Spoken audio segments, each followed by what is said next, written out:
Buenos días, estoy Dr. John Bennett, televisando de Miami. Aquí hoy tenemos el placer de tener Javier Menéndez, MD, un neurocirujano de Tegucigalpa, Honduras. Él va a hablar de tumores en niños, tumores cerebrales en niños. Es parte del congreso de la última fin de semana. Y gracias, Javier, por venir. No, a la orden, John, a la orden. Siempre para servirle. Ok, gracias.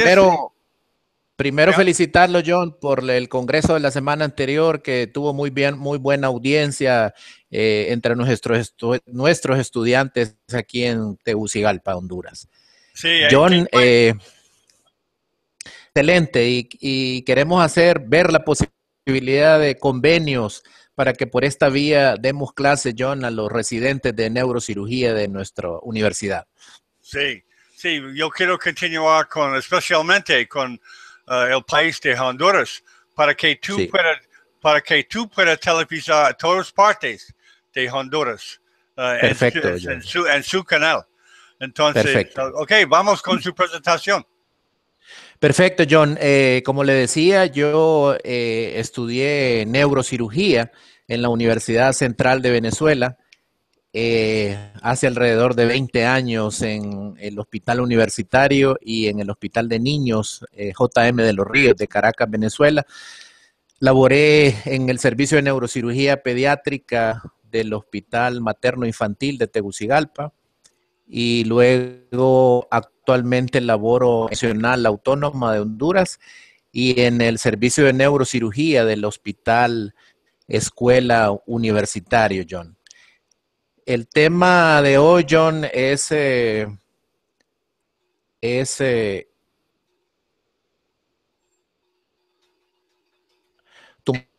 niño, John.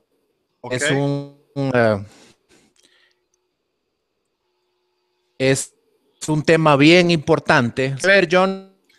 Ahora no. Oh, sí, excelente. Ok. Tumores cerebrales es un tema que en el congreso de la semana anterior pues no pudo haber sido abordado y por eso me decidí a esta conferencia para que nuestros estudiantes tengan un panorama claro de lo que son los tumores cerebrales en niños y la importancia que tiene sobre todo en el diagnóstico de estos niños. Podemos decir, John, se logra ver, ¿verdad, John, la diapositiva? Sí, puede ver bien. Introducción. Okay. Correcto. Podemos decir que los tumores cerebrales en niños es cerca de un 20 o a un 30% de todos los cánceres en los niños, teniendo una incidencia anual de los tumores del sistema nervioso en cerca de 2 a 5 niños por cada 100,000. Es la segunda neoplasia más frecuente. Se produce generalmente antes de los 10 años y es más frecuente en hombres que en las mujeres. Los tumores del sistema nervioso, ya dijimos, constituyen la segunda causa de muerte en los menores de 15 años, solo superada por la leucemia. Podemos ver, John, en esta siguiente diapositiva, que la tasa de incidencia ajustada por edad en los pacientes con cáncer entre los 0 y los 19 años, vemos que las leucemias ocupan el 31% de todos los tumores y los tumores del sistema nervioso central el 25.4%. Entonces, por ende, podemos decir que los tumores cerebrales en niños constituyen la segunda causa de cáncer en nuestros niños. Vamos a dar ahora, John, unas ciertas generalidades, sabiendo ya que de 2 a 5 por 100,000 es la incidencia anual de los tumores cerebrales en niños. Es una incidencia uniforme, que la distribución es prácticamente similar en ambos sexos, aunque hay un predominio ligero de los varones. Los tumores cerebrales, como ya sabemos, la mayoría son infratentoriales en los niños, contrario a los adultos. ocurre una incidencia del cerca del 50 al 55%, incluso hay series que hasta el 60% son infratentoriales y un 40, 45 o 50% son supratentoriales. Los lactantes, o sea, los menores de 2 años, tienen la particularidad que predominan los tumores supratentoriales. De todas formas, hay en cada grupo de edad diferentes tipos de tumores, como ya vamos a poder observar. Racialmente también existen diferencias en la distribución de las neoplasias del sistema nervioso central. En Europa y en toda América, incluyendo Norteamérica, Centro y Suramérica y el Caribe, predominan los astrocitomas cerebelosos y los meduloblastomas. Mientras que en África y Japón hay una mayor incidencia de los craniofaringiomas y los tumores de la región pineal. En cambio, el ependimoma en India, el mundo es estudiado. Es relación geográfica y racial de estos tumores. Dentro de las causas, John, que se ha podido determinar con claridad, se ha determinado que las exposiciones a radiaciones ionizantes intraútero o directamente al utilizar radioterapia craneal a la madre es una causa bien documentada de tumores cerebrales en niños. Se ha especulado mucho sobre si la utilización de teléfonos celulares o otro tipo de ondas electromagnéticas ha provocado un aumento de los tumores cerebrales en niños. Pues la verdad que no está documentada y se incluyen dentro de los grupos probablemente cancerígenos, pero no hay una determinación bien clara como sí lo tienen las exposiciones intrauterinas ionizantes. ¿Cuáles son los signos y síntomas más frecuentes, John, que deben alertar al médico para detectar que un niño puede ser portador de un tumor cerebral? Primero, en alguien, en un lactante que continúa el proceso de crecimiento cerebral, debemos de medir siempre el aumento del perímetro cefálico, que puede estar provocando un aumento, que puede, debido al aumento de la presión intracraneana, puede dar, aparte del perímetro cefálico aumentado, otros signos como el dolor de cabeza, la cefalea, el edema de papila, la disminución de la visión. Son niños que se caen frecuentemente.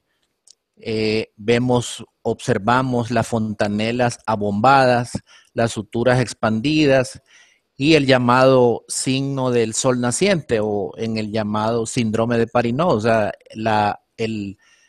el aumento del tercer ventrículo que imposibilita la visión. Ya dijimos el dolor de cabeza, las náuseas y los vómitos.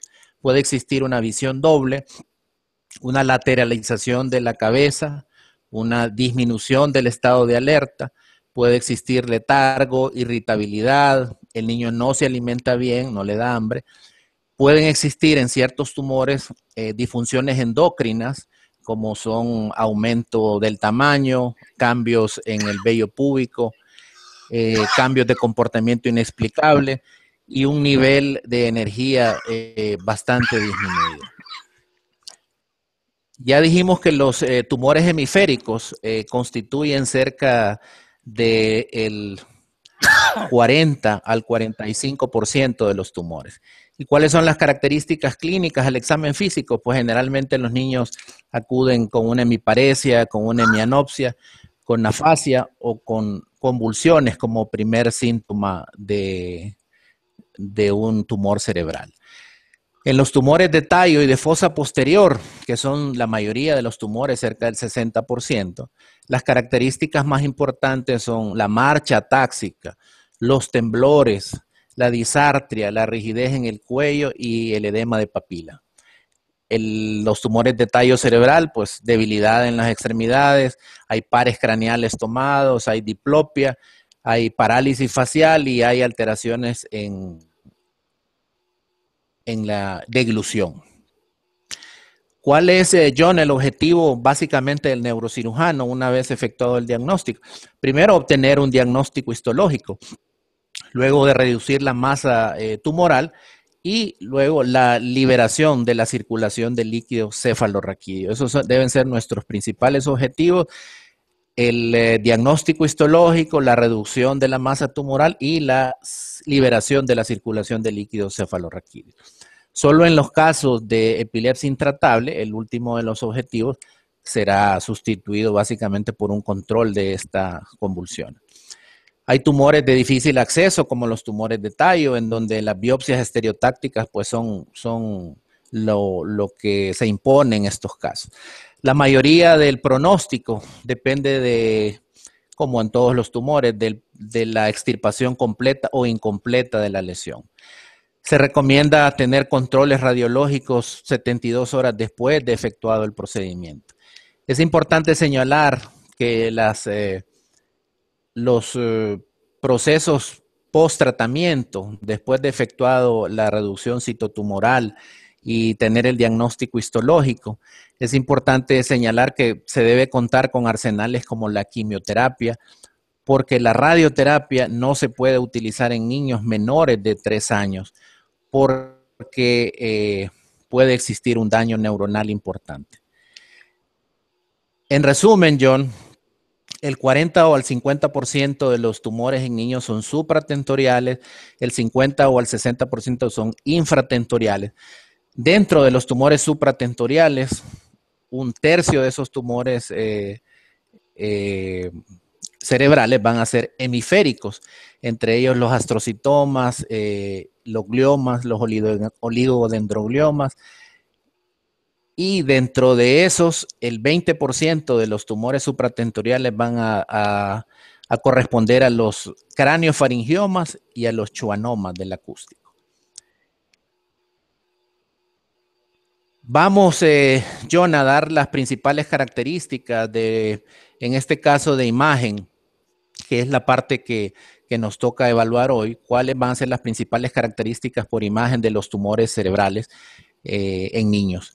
Ya dijimos que los tumores supratentoriales van a ocupar el 40%. De estos, los astrocitomas de bajo grado en un 20%, los de alto grado en un 12%, los ependimomas en un 2 a un 5%, los gliomas mixtos, los gangliogliomas, los oligodendrogliomas, los tumores neuroectodérmicos primitivos, los tumores del plexo coroide, los meningiomas, los tumores de células germinales y otros son los que vamos a discutir en esta tarde muy brevemente.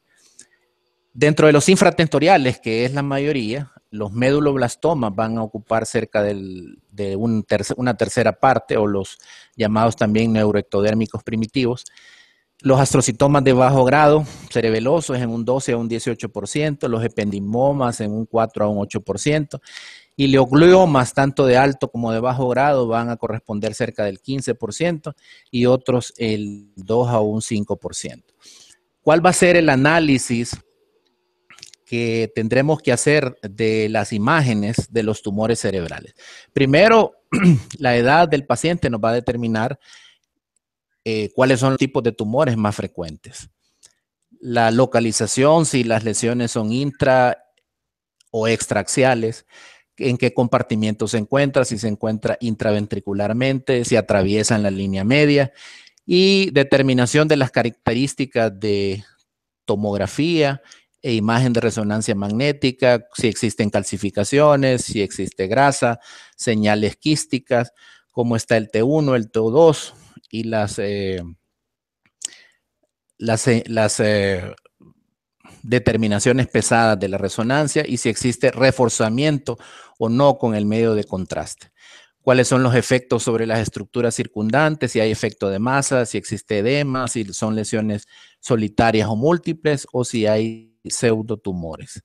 Vamos a iniciar con los astrocitomas, que son los tumores cerebrales más comunes en los niños. La mitad de los astrocitomas pues se encuentran en la fosa posterior, siendo los astrocitomas cerebelosos el 40% de tipo pilocítico. Por lo general se van a encontrar después de los 5 años, en la segunda mitad de la primera década de la vida, con una media de los 7 años. Rara vez se va a encontrar en niños menores de 1 año. Son más frecuentes en varones y existe una asociación con el gen NF1, el que va a tener un curso más agresivo. ¿Cuáles son los síntomas? Pues el aumento de la presión intracraniana y los déficits de tipo cerebeloso, la marcha, la dismetría, etc. Y los signos, ya dijimos, el papiledema en un 84%, la hidrocefalia en un 85% y la ataxia. Las características generales que vamos a ver en un astrocitoma, en este caso de tipo hemisférico, van a ser lesiones hipo o isodensas, hay una masa, puede existir una calcificación en un 20%, puede existir hemorragias o 15%, y las erosiones craneales son muy raras. En la imagen por resonancia magnética son lesiones hipointensas en T1, hiperintensas en T2, y hay poco o ningún reforzamiento. Entonces vamos a ver lesiones hipo o isointensas en T1 e hiperintensas en T2.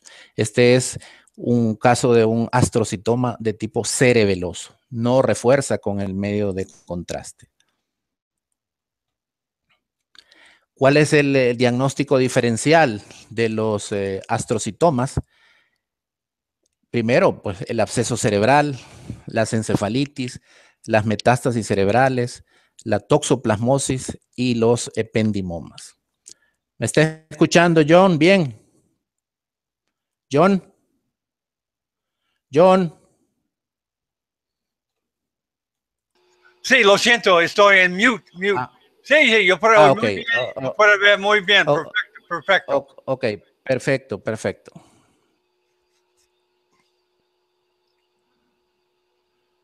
Un segundo, déjenme otra vez el screen share.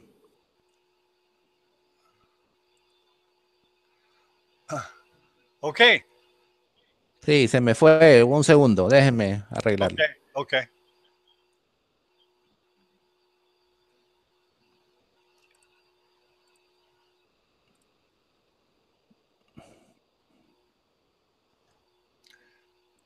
During this break, quiero decir hola a Olapad Esther de Nigeria. Ah, ok. Excelente, en Nigeria. Sí, tú tienes a alguien mirando en Nigeria. Se llama Olapad. Ah, excelente. Olapad Esther. Hola, Olapad. Olapad. Oh.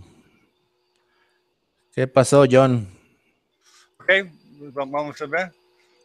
Un segundo, déjeme ver. Está bien. Es nuevo, es nuevo.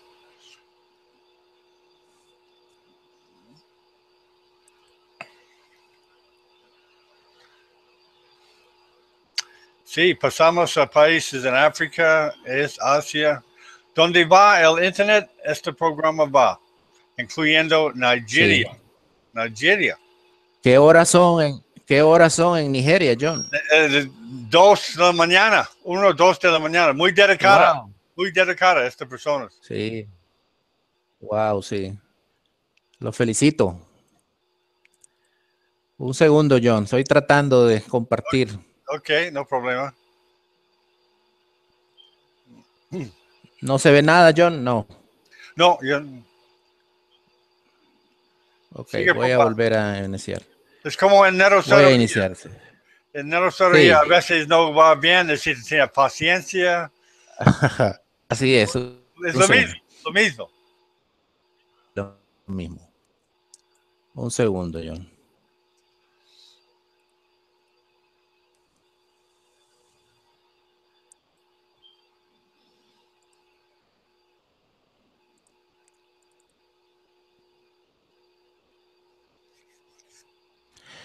Johnny, en lo que reactivamos esto,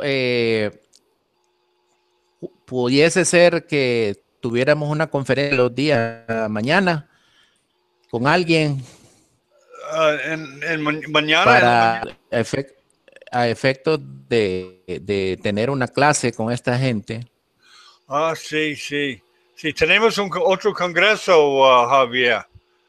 Tú es bienvenido a participar. Sí, 2 y 3 de julio. Julio. Y es microcirugía. No sé si Perfecto. anatomía en microcirugía. Perfecto. Yo voy a Es mandar. mañana. No, 2 y 3 de julio, en 3 semanas, un mes más o menos. Sí, Un mes. tenemos varias Perfecto. presentaciones. Perfecto. Okay. Ok, aquí está, John. Okay. Ya lo logró abrir. Ah, sí, parece que sí. Sí, ya. Eso es, perfecto. Sí, Ok, siga. sí, un segundo.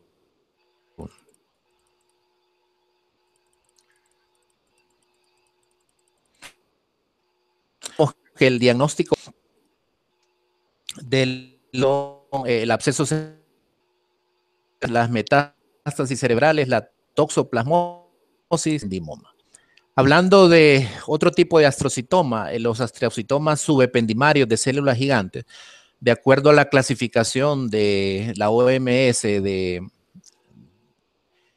malignidad, son tumores benignos grado 1, son vistos casi exclusivamente en pacientes jóvenes con esclerosis tuberosa, se diagnostica antes de los 20 años y pueden ser asintomáticos, únicamente presentar la hidrocefalia obstructiva.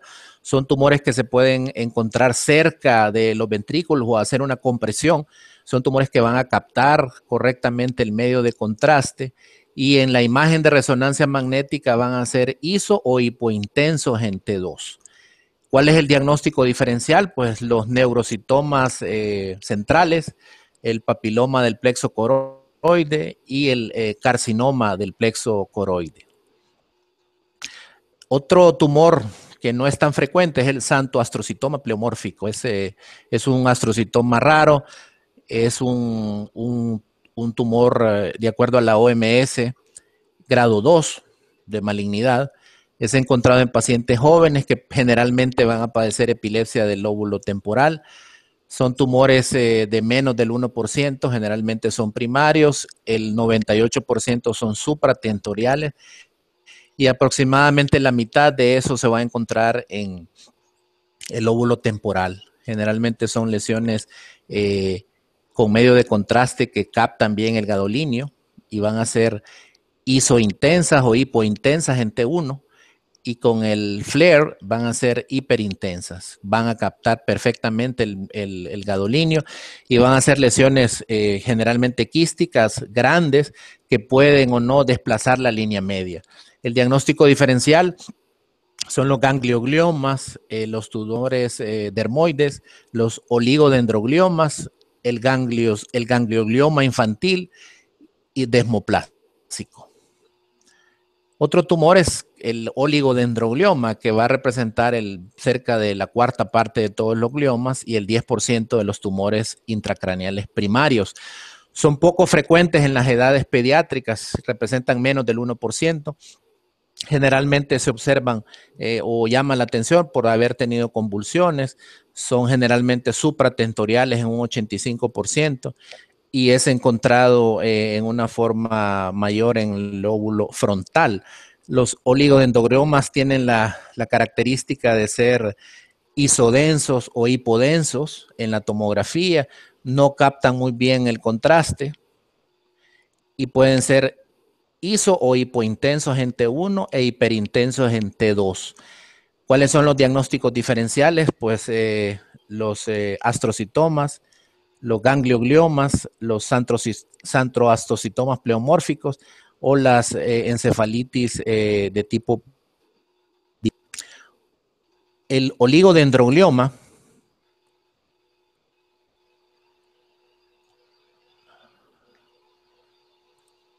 no, el ganglioglioma es el siguiente. El ganglioglioma generalmente cursa con epilepsia crónica del lóbulo temporal. Se presenta entre los 10 y los 20 años. El sitio de preferencia es el lóbulo temporal. Va a tener 3 tipos de patrones: un quiste muy circunscrito con un nódulo mural, puede ser un tumor sólido que se expande a las circunvoluciones o puede ser infiltrante. Tiene como características que son lesiones iso o hipointensas en T1 y que van a captar perfectamente el medio de contraste, el gadolíneo. Se ubican generalmente en el lóbulo temporal y son causa de epilepsia. El diagnóstico diferencial: el santoastrocitoma pleomórfico, el ganglioglioma desmoplásico y infantil. Esas son las características de este tipo de tumor.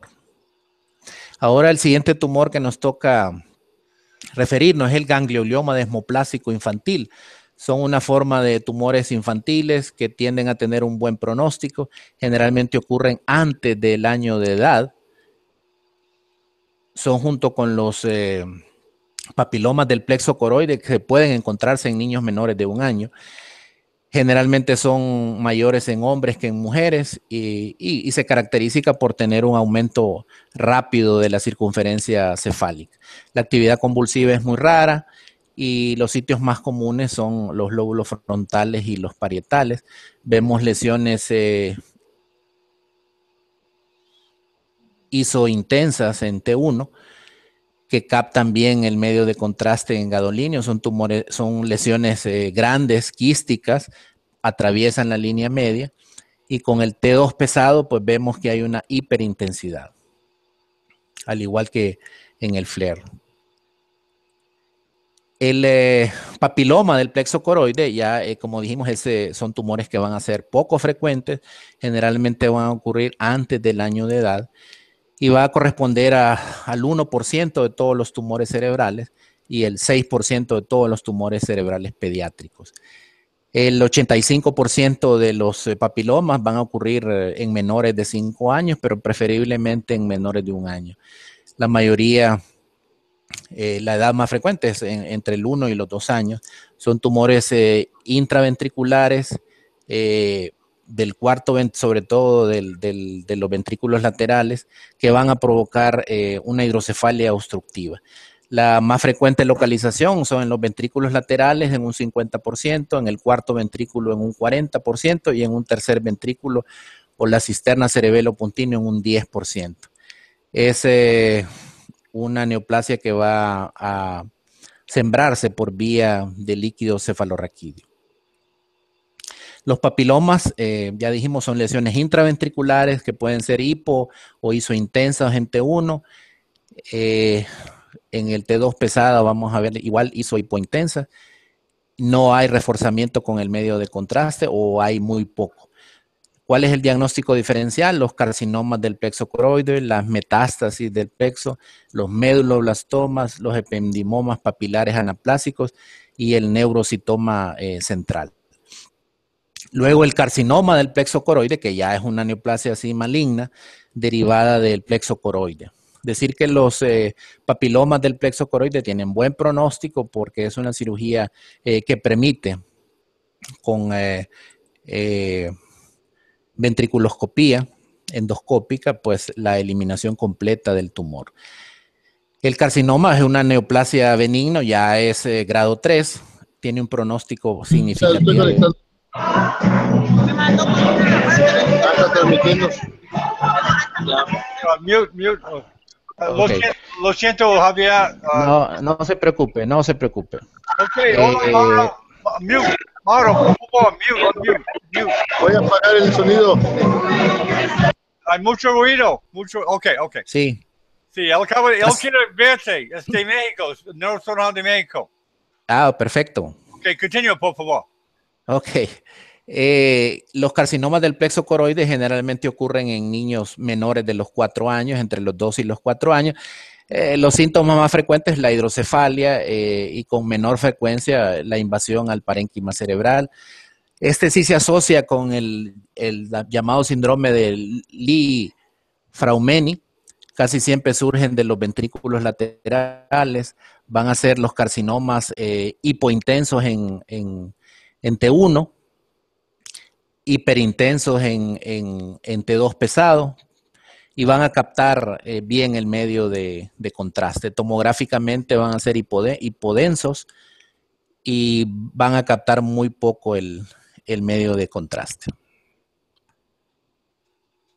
Esos son los carcinomas del plexo coroide. El neurocitoma central es un tumor grado 2, de acuerdo a la clasificación de la OMS. Típicamente va a ser visto en jóvenes de los 16 a los 40 años. Generalmente tienen un buen pronóstico. Hay un aumento de la presión intracraniana, hay cefalea frecuente, se asocia a una muerte súbita, generalmente jugando fútbol. Son niños que han tenido cefaleas crónicas y por obstrucción ventricular aguda puede existir la muerte. Generalmente se ubican cerca del foramen de Morrow, en ambos ventrículos laterales o en el tercer ventrículo aislada. Entonces van a ser lesiones intraventriculares que pueden estar en este caso en los ventrículos laterales y provocar obstrucción súbita de la circulación del líquido cefalorraquídeo, hidrocefalia aguda y la muerte. ¿Cuál es el diagnóstico diferencial? Los ependimomas, el meningioma intraventricular, el astrocitoma subependimario de células gigantes, el papiloma del plexo coroideo, el carcinoma del plexo y el oligodendroglioma. Otro tumor interesante son los pineocitomas. Es un tumor benigno, tipo grado 1, según la clasificación de la OMS, tiene un pronóstico bueno. Pueden ser encontrados a cualquier edad de la vida, pero generalmente en adultos jóvenes en la segunda década de la vida. ¿Cuáles son los síntomas? Por una obstrucción secundaria, por la compresión del tercer ventrículo y el tectum del cerebro medio. Hay una compresión del colículo superior que coincide con un síndrome de Parinot. Entonces van a ser lesiones que van a estar ubicados en la glándula pineal, van a obstruir el tercer ventrículo, captan bien el medio de contraste en la imagen de resonancia magnética y van a ser isointensos en T1, isointensos en T2. ¿Cuál es su diagnóstico diferencial? Los quistes pineales, los pineoblastomas, los tumores papilares pineales, los germinomas, los teratomas o los astrocitomas. Las biopsias estereotácticas son un buen aliado en estos casos y la radioterapia va a ser de mucha utilidad en estos casos.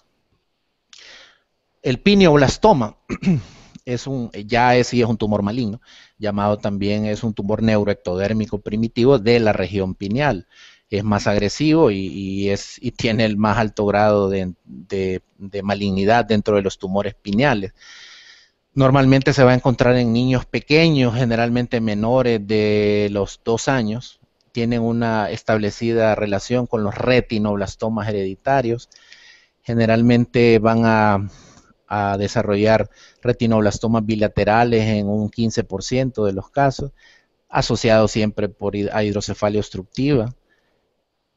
Y la siembra pues va a ser por el líquido cefalorraquídeo. Esta es una imagen de un pineoblastoma, son lesiones iso o hipointensas en T1 y captan bien el medio de contraste, el gadolinio en el T1. Van a provocar una hidrocefalia obstructiva por compresión del tercer ventrículo. El diagnóstico diferencial va a ser el pineocitoma, los tumores papilares pineales, los germinomas, los astrocitomas de la glándula pineal o los quistes pineales. Los abordajes, en este caso la biopsia o la resección completa del tumor, aunque sea difícil, hay que tratar de intentarla porque es un tumor altamente agresivo. Tumores disembrioplásicos neuroepiteliales son tumores benignos, son masas corticales superpuestas en el fondo de una displasia cortical. Va a estar relacionado en niños o en gente joven menor de 20 años. Generalmente se van a ubicar en el hipocampo, en las amígdalas, en un 60%. Son lesiones superpuestas sobre la parénquima cerebral. Van a ser hipointensas en T1, hiperintensas en T2. No captan el medio de contraste. Y el diagnóstico diferencial, como todos los tumores de esa región, el ganglioglioma infantil desmoplásico, el ganglioglioma, los santoastrocitomas pleomórficos, los quistes fisurales de las coroides o la esclerosis mesial temporal en caso de que la lesión esté ubicada a ese nivel. Los germinomas son también llamados disgerminomas o seminomas extragonadales, son tumores benignos con una incidencia máxima entre los 10 y los 12 años. He visto particularmente en gente un poco mayor, los 18 años, van a representar el 5% de los tumores intracraneales pediátricos. Generalmente son más frecuentes en varones, cerca del 5 al 22% en varones. Tienden a ocurrir en la línea media y la hidrocefalia obstructiva y el síndrome de Parinot va a ser la primera síntoma característico para el diagnóstico de estos tumores. Van a ser los germinomas, lesiones que vamos a encontrar ISO intensas en T1, hiperintensas en T2, pueden captar bien el medio de contraste y son lesiones que pueden provocar o que provocan compresión del tercer ventrículo e hidrocefalia secundaria. El diagnóstico diferencial, los pineocitomas, los pineoblastomas, los astrocitomas de la pineal y los meningiomas de la pineal, cerca de la pineal. Otro tumor que es frecuente también son los teratomas intracraneales, que van a representar la mayor proporción de los tumores intracraneales fetales del sistema nervioso central. Pueden ser intra o extraaxiales. Los teratomas intraaxiales se presentan debido a un incremento, van a provocar, perdón, un incremento en el perímetro cefálico inútero, por lo que es perfectamente diagnosticado en sus revisiones periódicas. Pueden presentarse al nacimiento, en la niñez o en la adultez temprana, y habitualmente van a surgir de las regiones pineales o supracelares, provocando una hidrocefalia obstructiva y un síndrome de Parinot. Los teratomas pueden tener lesiones grasas en su interior o calcificaciones. Van a ser hiperintensos en T1 pesado.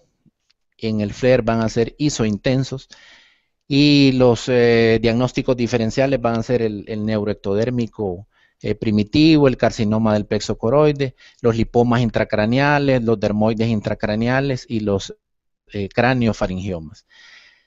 El amartoma hipotalámico, pues es una lesión muy rara, va cerca del hipotálamo, secundario a un tejido neuronal desorganizado, va a estar asociado al Pallister Hall, un síndrome que va a tener malformaciones múltiples con polidactilia, ano imperforado. Se van a ubicar como pequeños crecimientos pedunculados cerca de los cuerpos mamilares y el tuber cinerio, y van a llenar espacios cerca del quiasma óptico. Los craneofaringiomas. Ya dijimos que van a representar cerca de la mitad de los tumores supratentoriales en los menores de los 15 años. Y se derivan, como ya sabemos, de los restos epiteliales de la bolsa de Rathke. Es un 30% de los tumores intracraneales, un 15% de los supratentoriales y un 50% de los tumores en los niños supratentoriales. La mayoría se ubica en los varones. Tiene dos edades de presentación, una entre los 5 y los 15 años y el segundo pico es entre la cuarta y sexta década de la vida. Existen dos tipos, los adamantinomatosos y los papilares. Los característicos son disminuciones de la agudeza visual por compresión del parénquima cerebral. Vamos a ver lesiones en las placas de cráneo. En la lateral de cráneo vamos a ver una destrucción de la clinoides anterior.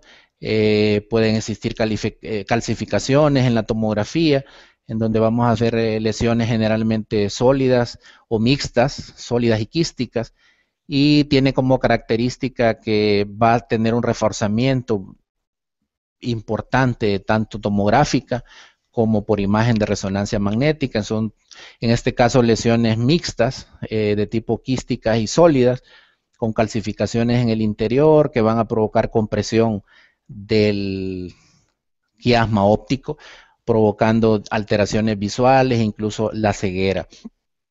Son tumores bien controversiales en donde los abordajes, tanto terionales, subfrontales, deben ser importantes para lograr la remoción completa o extensa de estas lesiones. Pueden o no ser sensibles a la radiación y la quimioterapia es importante en estos casos. Los lipomas intracraneales pues son hallazgos prácticamente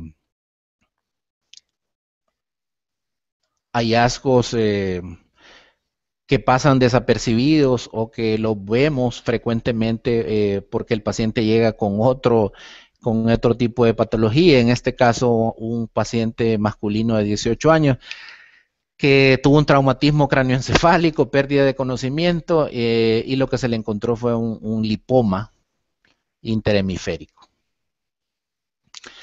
Los quistes de la hendidura de Rathke, pues son quistes con contenido ceroso que van a estar cerca de la bolsa de Rathke. Es menos del 1%. Van a cursar con diabetes insípida por compresión del tallo hipoficiario. Los tumores epidermoides generalmente son lobulados irregularmente, más comunes en el cuarto ventrículo o en el ángulo pontocerebeloso. Intracerebrales es menos del 10%, pueden ocurrir en la cuarta o quinta semana del desarrollo y generalmente van a contener tejido dérmico en su interior, pueden existir calcificaciones o no de las mismas. Generalmente van a estar intracerebrales y un diagnóstico diferencial son los dermoides, los neurinomas acústicos, los craniofaringiomas y los quistes aracnoideos. El dermoide pues es una patología poco común. Van a ser lesiones de tipo mixta, con componentes sólidos y quísticos en la tomografía, y en la imagen de resonancia magnética van a ser hipo o isointensos. Los astrocitomas pilocíticos pues van a constituir cerca del 5 al 10% del total de los gliomas. 75% de los astrocitomas de fosa posterior son de pilocíticos.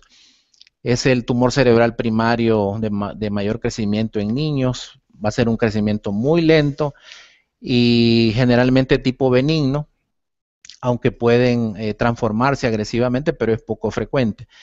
Con una resección completa van a tener una supervivencia del 100% en 5 años y sí puede estar asociado con el gen NF1 en la vía óptica en un 21%. Van a ser lesiones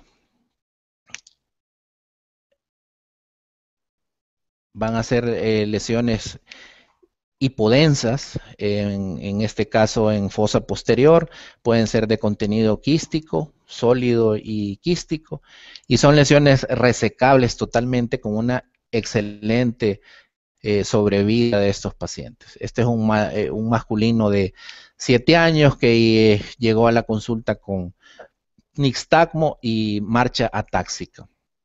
Mientras tanto, este es un masculino de 16 años con cefalea y ataxia. Encontramos un astrocitoma de tipo pilocítico en la fosa posterior. El diagnóstico diferencial de los astrocitomas pilocíticos, pues el meduloblastoma, el ependimoma, el hemangioblastoma, el ganglioglioma, los abscesos cerebelosos y el santoastrocitoma pleomórfico. Otro tumor, yo diría el más importante, el meduloblastoma, es el mismo neuroectodérmico primitivo, el meduloblastoma en la fosa posterior, el neuroectodérmico primitivo supratentorial y el pineoblastoma en la región pineal. Son tumores muy agresivos. Se van a ubicar en el 20% de los tumores cerebrales malignos en los niños. Un 75% va a estar en la fosa posterior y 25% en el hemisferio cerebeloso. Puede estar entre los 5 y los 15 años, más frecuente en varones y se difunden a través del líquido cefalorraquídeo. Un 30% al momento del diagnóstico ya estos niños van a tener metástasis que pudiera ser a pulmones, a hígado, o a médula ósea o al hueso. Son tumores que captan bastante el medio de contraste, al igual que los astrocitomas cerebelosos, pues una resección completa pudiera alargar un poco su sobrevida, aunque a pesar de todo el arsenal de quimioterapia, de radioterapia en mayores de 3 años, pues su pronóstico es muy pobre en 5 años.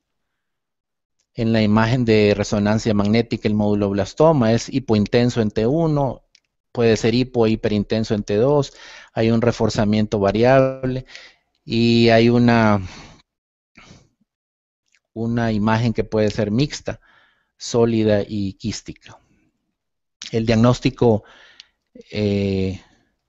diferencial de los tumores de la fosa posterior, de acuerdo a la hiperdensidad tomográfica o hiperintensidad en T2 en la imagen de resonancia magnética, pues son el sarcoma de Ewing, el condrosarcoma, el linfoma o la histiocytosis de Langerhans. Otro tumor importante son los ependimomas, que es el tercer tumor cerebral pediátrico más común. Puede ocurrir entre los 4 y los 6 años. Va a ocurrir antes de los 3 años en un 30% de los niños y se va a originar en las células ependimarias que recubren los ventrículos laterales. Puede tener relación con NF2 en pacientes con ependimomas espinales no intracraneales. También se observa el Li-Fraumeni, el P53 y el síndrome de Turcot. Los síntomas clínicos son pues ataxia, las náuseas y los signos de hipertensión endocraniana. El 60% de los ependimomas son infratentoriales y un 90% se va a ubicar en el cuarto ventrículo. Son lesiones hipodensas tomográficamente. Las hemorragias son muy raras y se observa un reforzamiento leve en la tomografía. Este es un ejemplo de un ependimoma del cuarto ventrículo y este es un ependimoma de los ventrículos laterales. En la imagen de resonancia magnética, pues de acuerdo a la imagen de resonancia, pues el ependimoma es una legión blanda, lobulada, que puede formar un molde del cuarto ventrículo. Es una lesión hipointensa en T1 y puede ser hipo o hiperintensa en T2. Son lesiones que pueden captar un poco el medio de contraste, en este caso sí lo captan muy frecuentemente, y en el T2 pesado se observa lesiones hipointensas. El diagnóstico diferencial de los ependimomas es el méduloblastoma, el papiloma del plexo coroide, el astrocitoma pilocítico y el neurinoma central. En los gliomas de tallo, pues los diagnósticos de lesión es la imagen de resonancia magnética, son lesiones hipodensas en el tallo cerebral, la biopsia estereotáctica está plenamente aceptada para el diagnóstico histológico. Los hemangioblastomas son tumores que aparecen entre los 10 y los 40 años. Los hallazgos más comunes son las lesiones de toda fosa posterior, cefalea, vómitos, hipertensión endocraniana, pueden ser lesiones intraaxiales con un quiste o un nódulo mural en su interior. En un 15% van a estar ubicadas en el vermis cerebeloso, van a ser lesiones hipointensas en T1, hiperintensas en T2, y la resección completa permite prácticamente la cura de estos pacientes. Yo he tenido pacientes ya con una sobrevida de 15 años a hemangioblastomas cerebelosos. El schwannoma del acústico es el único que sí puede tener alguna relación con el uso de aparatos celulares, sobre todo en niños mayores de 10 años, por el recalentamiento de la zona, pero no es algo que está plenamente demostrado.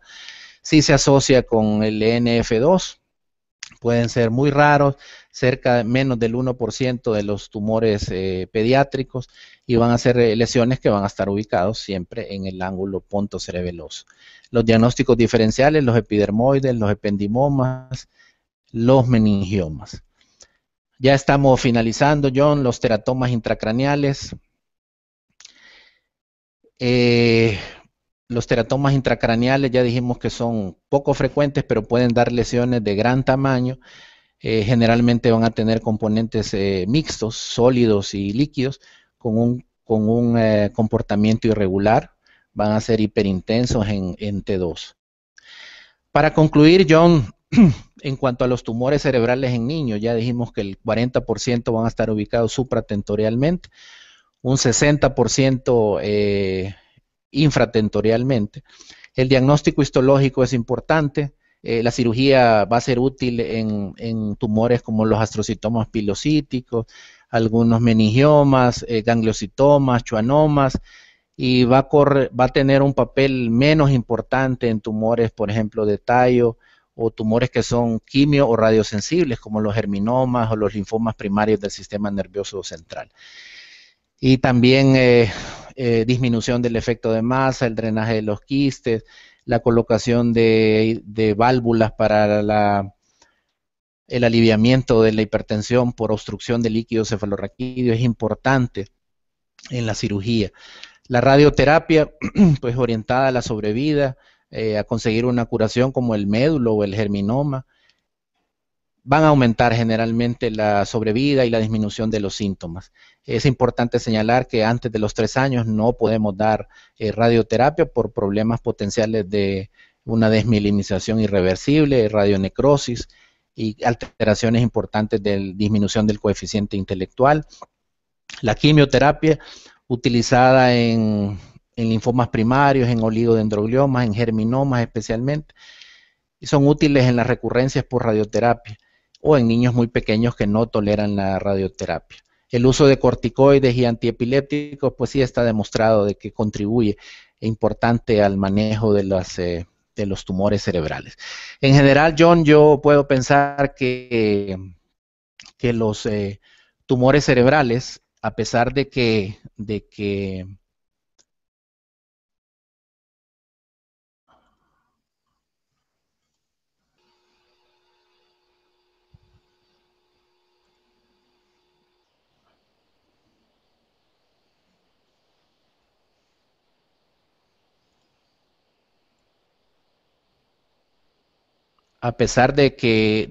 han ido en incremento, sí podemos determinar que ha existido una mejoría tanto en el diagnóstico como en el tratamiento. Esa sería, John, a grandes rasgos, lo que son los tumores cerebrales en niños. No hablamos tanto de la parte quirúrgica, pues es la misma en cualquier lado del mundo, solamente que con el uso de tecnologías como el Gamma Knife, tecnologías como los marcadores tumorales, los neuronavegadores son útiles para tanto el diagnóstico, para la resección completa, y esto va a ser en beneficio de estos niños. Wow. Well, muchas gracias, Javier. Una presentación muy completo. Y este tipo de presentación todo el mundo latino necesita ver, especialmente los neurocirujanos residentes en toda Latinoamérica. Sí. Y tenemos el poder, sí, estamos en principio de nuestra tecnología, pero es posible para llegar a todo el mundo latino por su smartphone, por sus computadores, porque todo el mundo ahora tiene cosas, laptops y smartphones ahora. Y este tipo de presentación es primera clase, comprensiva de tumores cerebrales, y gracias para hacer. Y yo quiero traer la próxima vez una audiencia grande sí, perfecto. de latinos, y quiero explorar esta plataforma con sus otros neurocirujanos en Honduras, y también estudiantes de neurocirugía, y también eventualmente pacientes Tú es muy, como todos los neurocirujanos, tú es muy ocupado, no puedes viajar mucho, pero Sí. con esta plataforma tú puedes comunicar con neurocirujanos en cualquier parte de Honduras para enseñar, para presentar casos y todo. Mira, déjame introducir a Mauro. Mauro, tú puedes oírme, él acaba de venir, él es un neurocirujano de Ciudad de México y él tiene dos compañeros mirando. Mauro, ¿tú puedes oírme o no? No puedo, ok. Ok, no, no puedo hablar ahora. Pero sí, yo tengo pocas preguntas. No soy neurocirujano, pero yo tengo sorpresa cuando tú has dicho que hay tanto tumores infratentoriales, 50%, 60%. Y a mí parece muy difícil para llegar a hacer cirugía. ¿Es verdad?